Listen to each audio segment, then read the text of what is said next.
Mesdames et messieurs, bonsoir. Voici les titres de l'actualité de ce mercredi 5 juin. À la une ce soir, le vice-président en visite en Russie, Daniel Kablan-Duncan, va représenter le chef de l'État au Forum économique international de Saint-Pétersbourg. Le point avec notre envoyé spécial sur place en Russie dans ce 20h.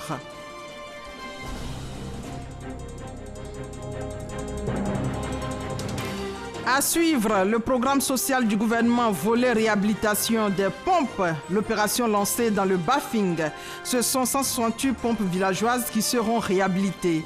Dans ce 20h, le coup d'envoi de l'opération à Touba.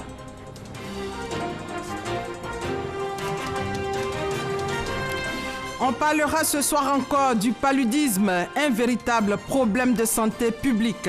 À Sakassou, sur 1000 patients, 210 souffrent du paludisme. Alors, le programme national de lutte contre le paludisme a décidé de lancer une campagne dans la zone.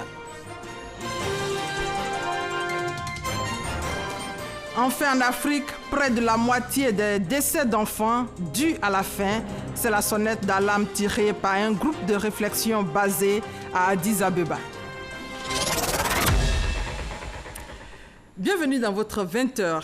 Le vice-président est en Russie. Daniel Kablan-Duncan va représenter le chef de l'État au Forum économique international de Saint-Pétersbourg. C'est une conférence annuelle consacrée aux problèmes économiques et commerciaux. Le compte-rendu d'Awa Touré, notre envoyé spécial en Russie. Saint-Pétersbourg, la capitale culturelle de la Fédération de Russie, accueille du 6 au 8 juin la 23e édition du Forum économique international initié par le gouvernement russe.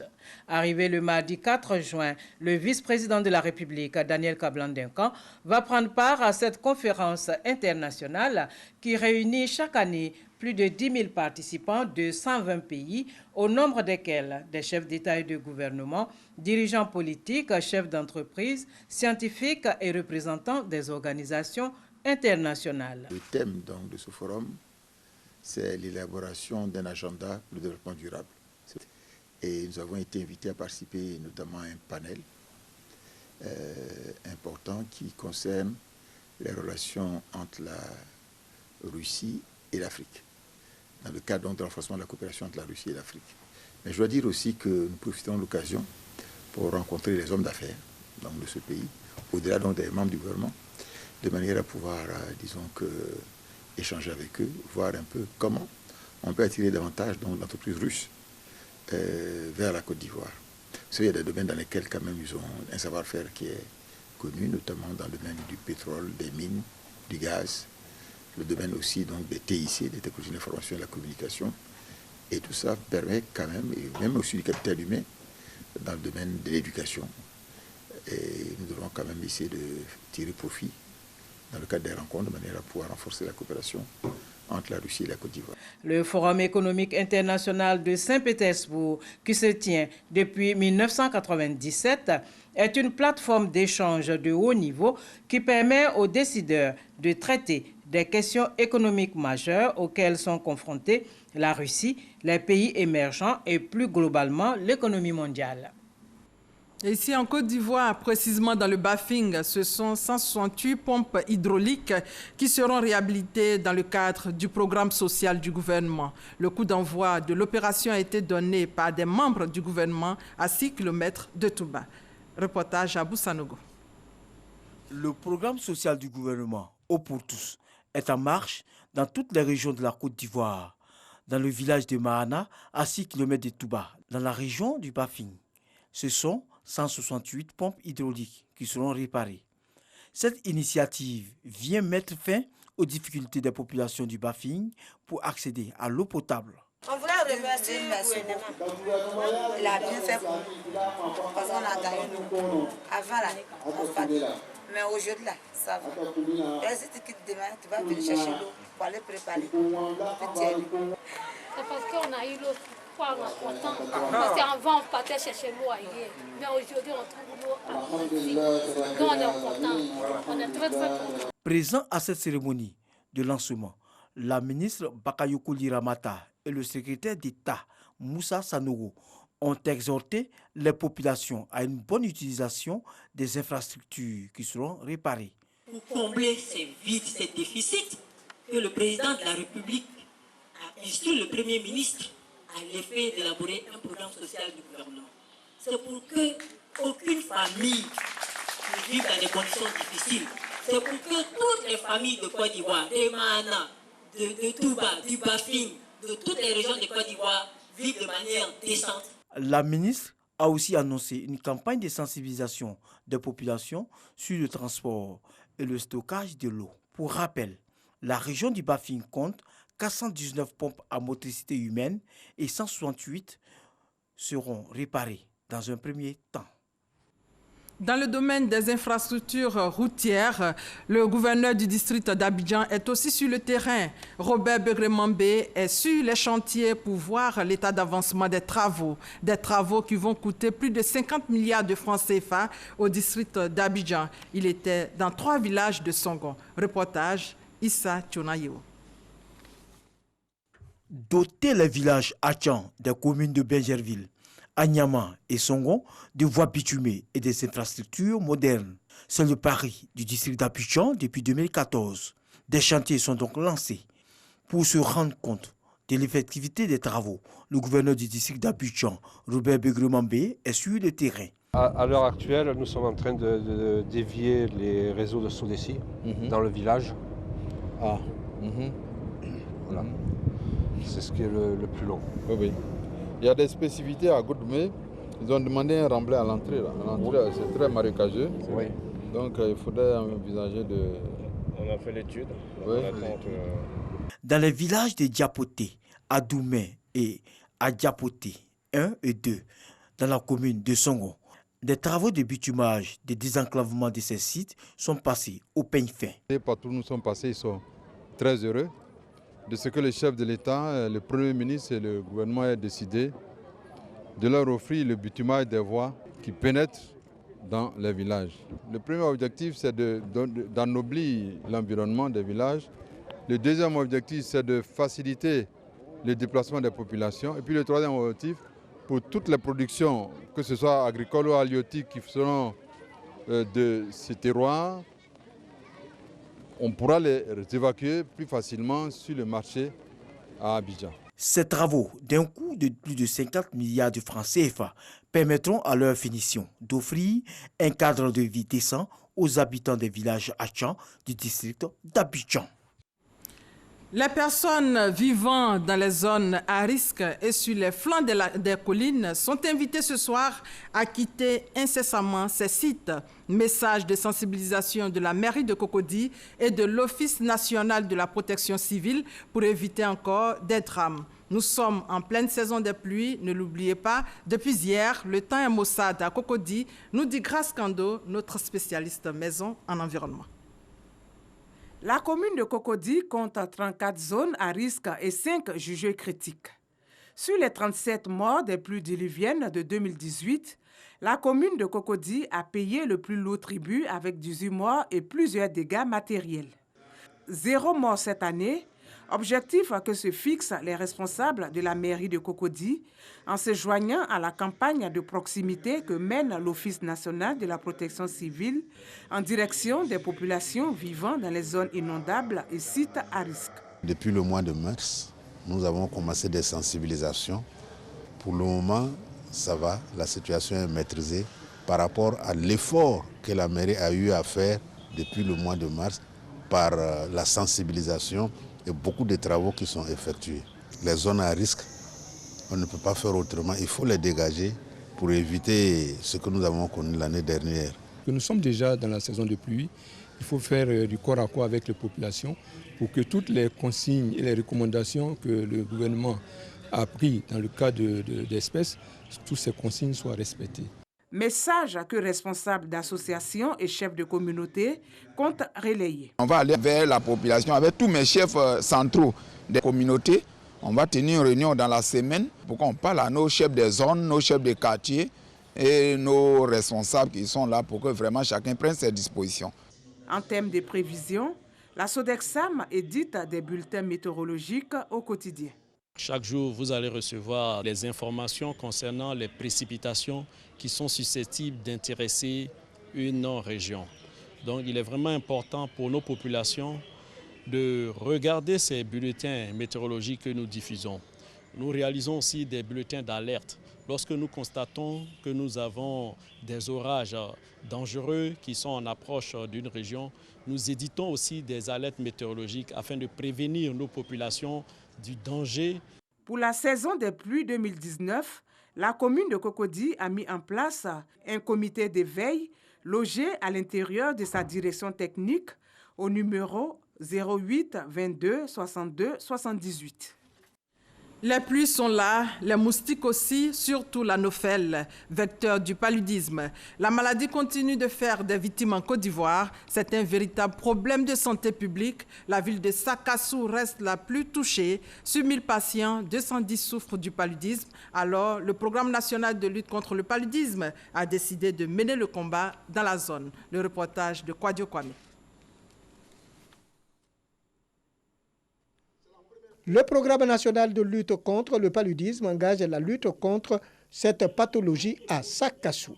Il est question de convaincre la population des 4 districts sanitaires, Sakassou, Béoumi, Katiola et Dabakala, à adopter des comportements favorables à la lutte contre le paludisme par la sensibilisation. Le paludisme est un réel problème de santé publique. Sakassou, qui est le département le plus endémique, qui a enregistré autour de 350 cas sur 1000 pour l'année 2017. Et nous avons fait le lancement dans le département de Sakassou pour mobiliser la population de Sakassou, engager les autorités administratives, politiques, les leaders religieux, coutumiers dans la lutte contre cette maladie dans leur département. La Côte d'Ivoire s'est engagée à favoriser la mise en œuvre des interventions efficaces pour atteindre les objectifs d'au moins 80% de couverture de la population dans les interventions stratégiques en relation avec les objectifs du développement durable. Un défi à relever pour les autorités sanitaires de la cité du Oualebo. Les agents de santé communautaires vont axer leur sensibilisation sur l'utilisation régulière des moustiquaires par les adultes, justement dans les ménages pour que le paludisme puisse baisser dans notre département sanitaire. Avec l'arrivée des nouveaux agents de santé et la création de 10 nouveaux centres de santé d'ici 2020 et le renforcement de l'hôpital de référence avec des agents de santé formés, des sages-femmes, des infirmiers et des médecins en grand nombre, nous pensons que la lutte contre le paludisme va porter ses fruits. Après le Gbeke, la campagne de sensibilisation se poursuivra dans le Hambol, toujours avec la contribution des agents de santé communautaires. On s'intéresse maintenant à cette rencontre entre experts et universitaires sur la problématique de la dégradation des zones marines et côtières en Afrique de l'Ouest. La suite avec Stéphane Loboué et Franck Kwadio. Des enseignants des universités des pays francophones africains réunis à la première rencontre internationale sur la mise en place des actions collaboratives entre les consortiums et les universités. Il s'agit d'élaborer des programmes sur l'enseignement de l'observation de la Terre dans les établissements académiques francophones qui soutiennent le projet GMS et Afrique. Le programme GMS en Afrique, c'est une initiative entre l'Union africaine et l'Union européenne. Le rôle, c'est le suivi environnemental. Nous suivons l'érosion côtière, mais également l'environnement, par exemple les ressources naturelles, les ressources en eau. Et c'est un programme qui utilise des images satellitaires. Et nous utilisons ce qu'on appelle le programme Copernicus, qui est un programme de l'Union européenne, qui nous facilite vraiment l'observation de la Terre pour le suivi environnemental, pour l'érosion côtière. Selon le coordonnateur, il faut former les populations à la protection de l'environnement et une meilleure gestion des zones marines et côtières de l'Afrique de l'Ouest. 60% de la population africaine est très jeune, moins de 35 ans.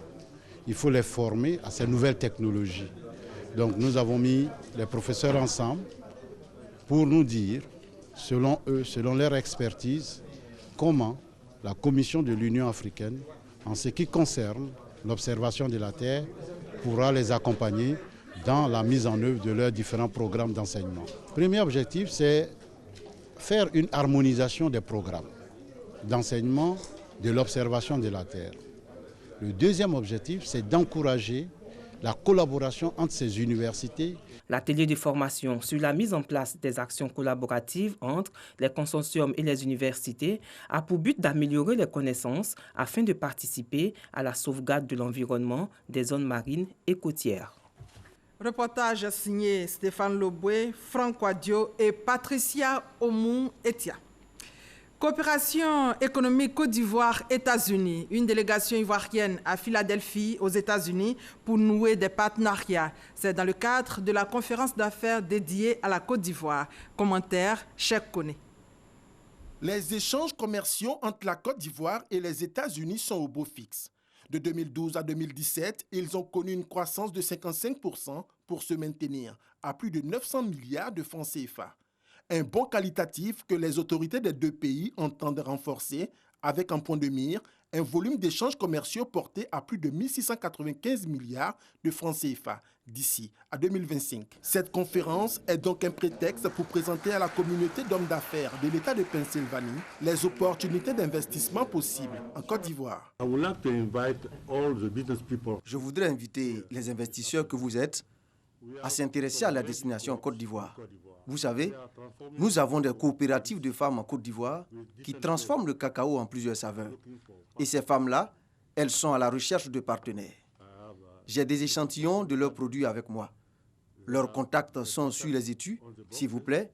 Mes équipes du bureau de promotion économique sont sur place ici. Rentrez en contact avec elles afin d'établir la mise en relation avec vous.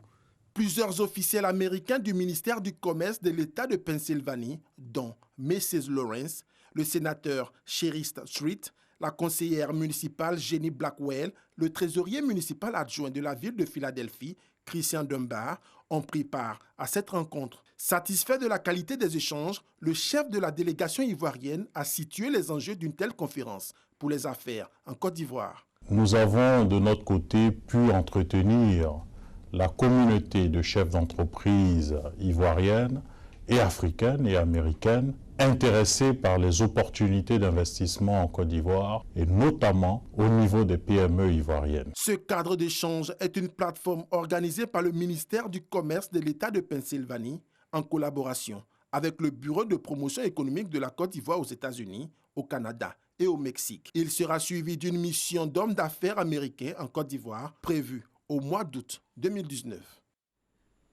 En politique, la communauté d'An soutient le RHDP. Une cérémonie d'investiture a été organisée à cet effet, les faits marquants avec Soro Odjontele et Eric Goré.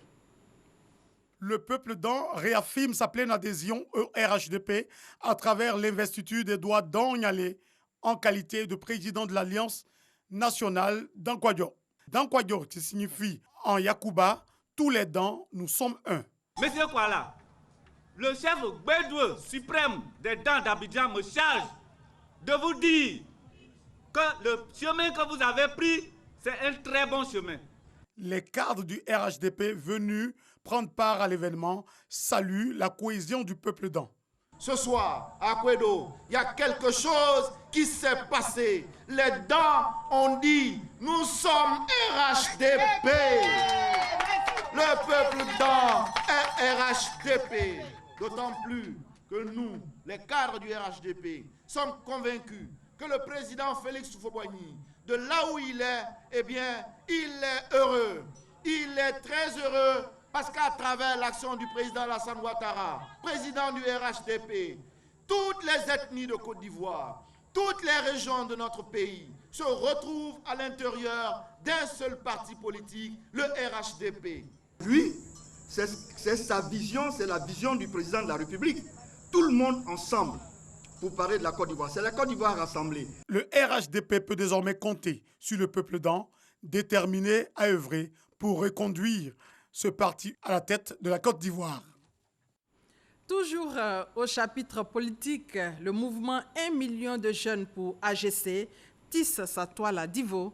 La coordination de ce département vient d'être installée avec une feuille de route claire, œuvrer pour la paix dans le Lodjibois. Le compte rendu de Kwasi Mamadou.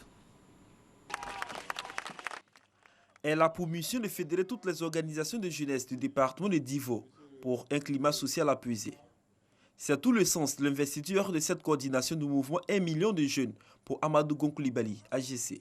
Nous allons ensemble orienter les jeunes, nous allons ensemble travailler sur les questions du ministre Amédée pour que la délégation de Divo qui vient d'être installée puisse travailler véritablement au niveau de toute la région de Côte d'Ivoire.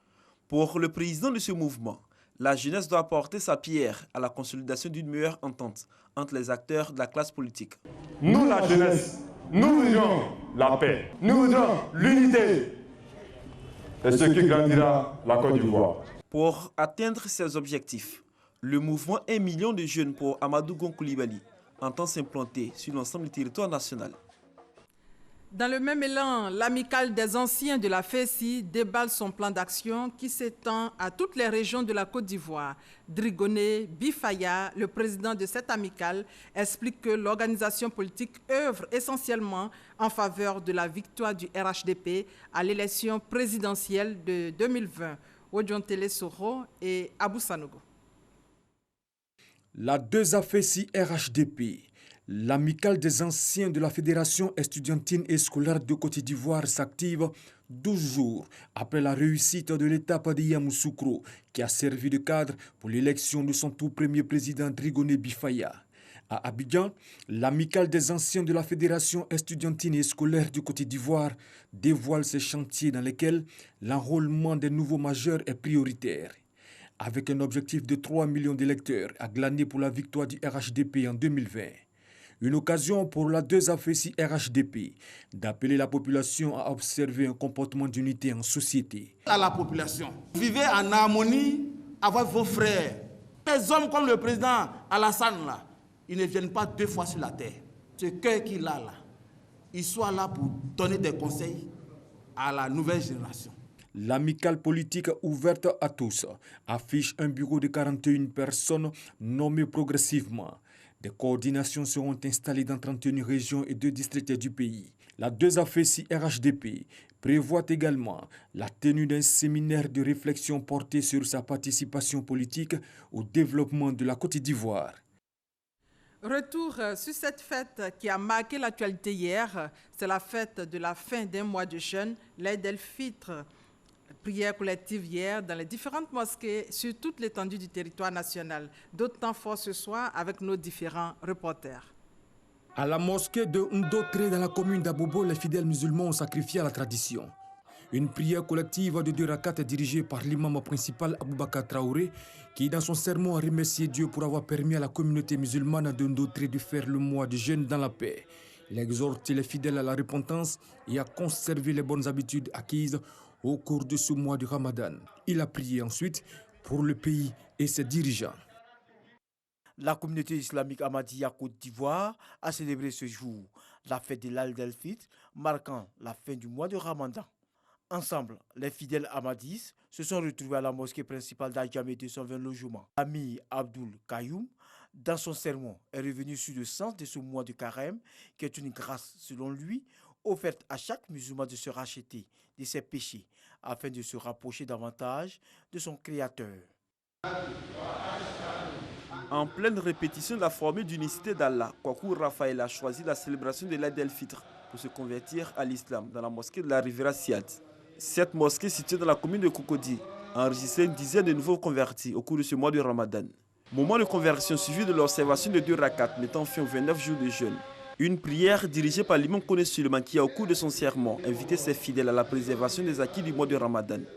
Après la mosquée de la Riviera Siad Promo, cap sur la mosquée Madina de Makori, où l'imam Hamid Koné dirigeait les 2 rakats de la fin du Ramadan. Dans son sermon, le guide religieux a demandé aux fidèles de demeurer dans l'adoration et surtout dans le pardon et la solidarité.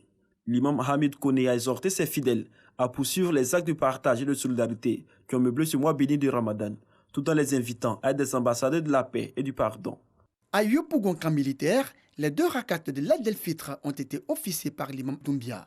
Au cours de son sermon, l'imam n'a pas manqué d'exhorter l'ensemble de la communauté musulmane à non seulement respecter le voisinage, mais surtout à respecter les paroles et les recommandations de Dieu pour ne pas être des égarés. Il leur a demandé d'être des musulmans pieux et sincères, respectant les vraies valeurs de l'islam.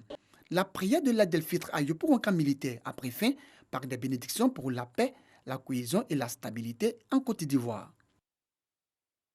Yopougon Wasakara, espace Taoufik. Les fidèles musulmans sont sortis nombreux pour la prière de l'Aïd el-Fitr. Occasion pour l'imam Moussa Fadiga d'exhorter les musulmans à avoir la crainte de Dieu et à adorer Allah. Il a également prié pour les autorités ivoiriennes avec le président de la République, Alassane Ouattara. Quant aux représentants du maire de la commune de Yopougon, Koulibaly Moussa, il a appelé les Ivoiriens à la cohésion et à la réconciliation.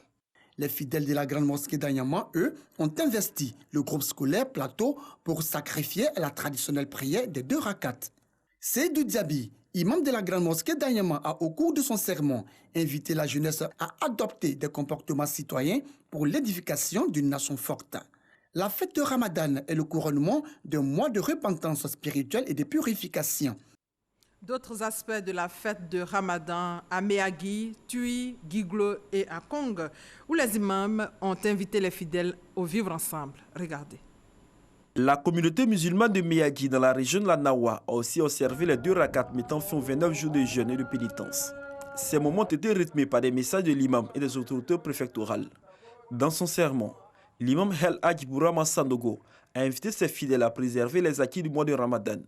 L'imam principal de la grande mosquée de Méagui a exhorté la communauté musulmane à sauvegarder les valeurs de partage et de solidarité afin de renforcer la cohésion sociale dans la région de la Nawa. Message soutenu par le préfet de Méagui qui a demandé aux fidèles musulmans d'être des vecteurs de paix afin de contribuer au développement de leur département. À Tui, toujours dans le département de Méagui, c'est l'imam Kamsoro Mustafa qui a dirigé la prière marquant la fin du mois de Ramadan. Une prière tenue à la place sous les forts de la ville et qui a réuni l'ensemble des fidèles musulmans. Le guide religieux a demandé d'œuvrer pour la promotion de l'islam, tout en suivant les prescriptions du Saint-Coran.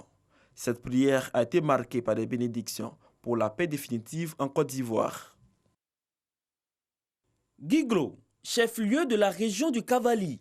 La communauté musulmane de cette localité a sacrifié à la tradition de l'Aïd el-Fitr à la suite de 2 rakats et face à des fidèles qui ont pu réaffirmer leur foi après un mois de privation et de repentance spirituelle.